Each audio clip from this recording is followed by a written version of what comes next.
This podcast was produced as a part of the project supported under Public Diplomacy 2020 New Dimension, being co-financed by the Ministry of Foreign Affairs of the Republic of Poland. The publication expresses the views of the authors exclusively and does not represent the official position of the Ministry of Foreign Affairs of the Republic of Poland. Hello, hi everyone. I'm very happy to tell you about the initiative that was done by one of our hubs because I'm on my day-to-day work in EIT Food in contact with all our 12 organizations that are delivering great events and activities on behalf of our organization. And I'm really proud to tell you about the hackathon that taking into account the current situation sounds like a miracle because our hub was able to perform a really big event in 2020 in February that gathered over 100 participants. So now in our reality of all the online events sounds a bit crazy, but it really happened. The Latvian hub was able to establish cooperation with various stakeholders in Baltics and Scandinavia, and gathered mentors and speakers for a very interesting event that took 2 days. During which teams of the participants that were students or the innovators, people with very initial business ideas, were able to design solutions that tackled the future of food and build sustainable food systems and accept the motivation of contributing to a better, healthy planet. They also had a motivation of 10,000 euro as the main prize fund for the best hackathon winners. So the event was really successful. And then one of the winning teams participated in one of our EIT food programs, innovation prizes, which is also the aim of our activities, that we want really to reach out to people that would like to grow together with us and through the programs that we can offer them.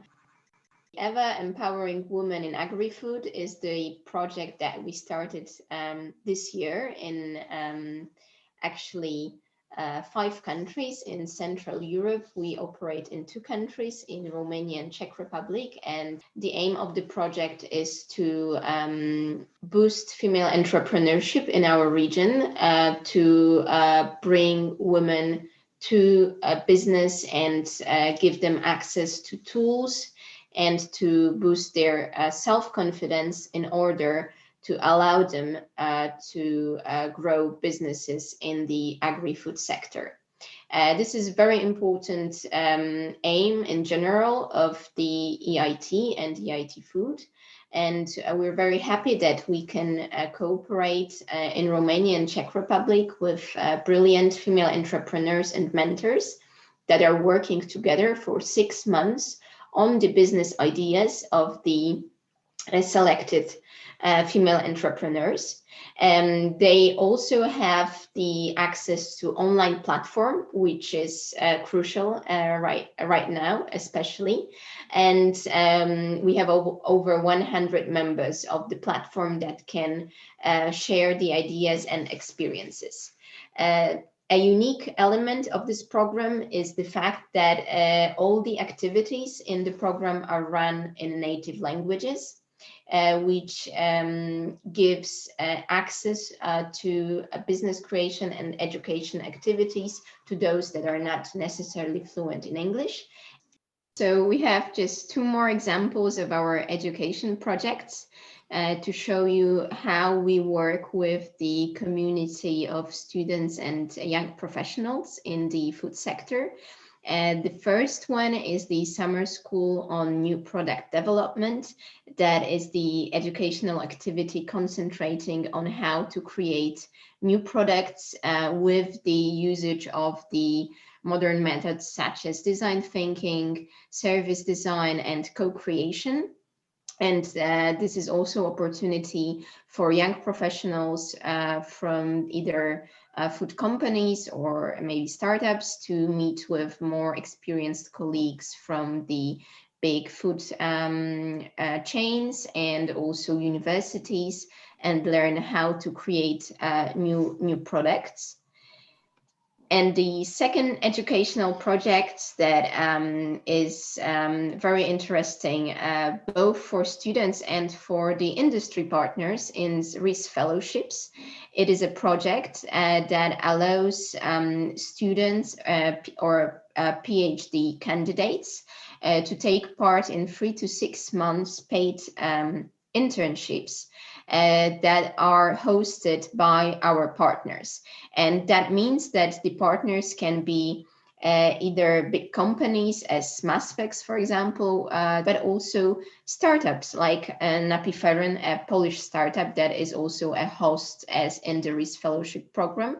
And thanks to that, students from all over the RIS countries can learn how the agri-food company works, and to see what kind of different career paths can be pursued within agri-food sector. This is exactly the project that addresses the challenge that sometimes we can see that there is a notion that agri-food is not so attractive for young people, and thanks to RIS Fellowship we can change that notion. And now, just to end, I would like to briefly tell you about a project that we started this year, which obviously is in response to what is going on currently, not only in the agri-food sector, but globally, which is the food foresight on COVID-19 and the impact of the pandemic on agri-food sector in Central and Eastern European countries. We launched this project in March, and through very deep analysis of data, and also mapping the key vulnerabilities in the agri-food sector in 12 countries that include Baltics, Visegrad countries, and Balkans. We have came up with the knowledge that allowed us to challenge that with the experts, also from our EIT food community, the RIS Policy Council experts from our EIT food hubs, that throughout brainstorming sessions created future scenarios for the agri-food sector that embrace what may happen due to the COVID-19 pandemic. I recommend you to download our report, which is in English, and it entails the full methodology. But just for now, I want you to think on different ways that the agri-food sector can go also in your countries. For the sake of this presentation, I used 2 key dimensions that I believe are most relevant.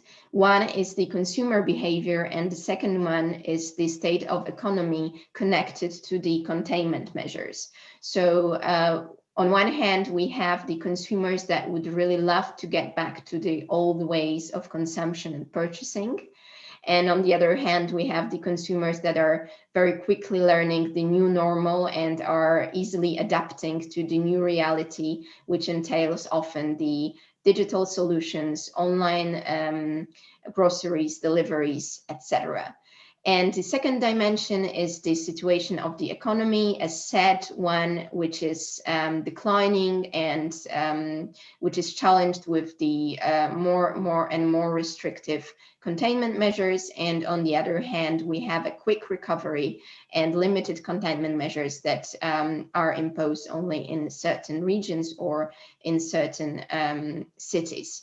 So in this way, we can see that there are different pathways. On one hand, the most, let's say, positive one is the full recovery pathway, where everything gets back very quickly to normal. And we have also the new rule book pathway, where the economy is declining, but the consumers would like to keep their habits as they used to be. So the companies and industry need to adapt to the new situation with keeping the old ways of functioning. Then we have the pathway that for me personally is most inspiring, which is the new consumer pathway, in which the industry, thanks to the quick recovery, has ability to adjust to those new habits that consumers have learned over the pandemic. And we have the most negative one, which is the distortion and disruption pathway, in which nothing is actually set up, and either consumers or the industry is feeling safe in terms of the pandemic. And why it is important to think about those pathways, taking into account especially the primary sector and the input providers and farmers, and the share of their value added in general in Central and Eastern Europe is much, much bigger than in the other EU countries. And it is growing really impressively since 2005. So this is why it is very important to look on how those pathways may impact the very beginning of the whole food value chain. And as our main idea with the food foresight was not only to show the negative impact of COVID-19, but also to think about the opportunities that it brings, I would like to show you now the opportunities for sustainable recovery that might affect farmers and input providers. So the first thing is the potential new consumer base, especially due to the fact that the distance between farmers and consumers has decreased, and consumers are seeking direct contact with farmers, feeling that it is more safe and more sustainable to buy products directly from them. There is also the opportunity to innovate the production process due to the fact that many input providers needed to adapt to new circumstances and innovate their production lines. And also there is the aspect of the regional cooperation that might be increased due to the so-called green corridors that were imposed in the European Union during the pandemic. And it naturally made some regions in a way self-sufficient. We can say, for example, about the case of the Baltic bubble, where Baltic countries started to cooperate much more closely and functioning in, let's say, one region, as opposed to the other countries where the pandemic at that moment was much more dangerous. We had the COVID-19 Breach Fund that was announced in August 2020. It was addressing the startups that are, in the opinion of EIT Food, critical to continue the innovation to transform our food system, and due to the COVID-19 might be impacted, so their operations might be lowered or hindered due to that situation. And in the COVID-19 Bridge Fund scheme, EIT Food has invested 5.4 billion in 13 high impact startups, among which is the Polish startup Napiferen.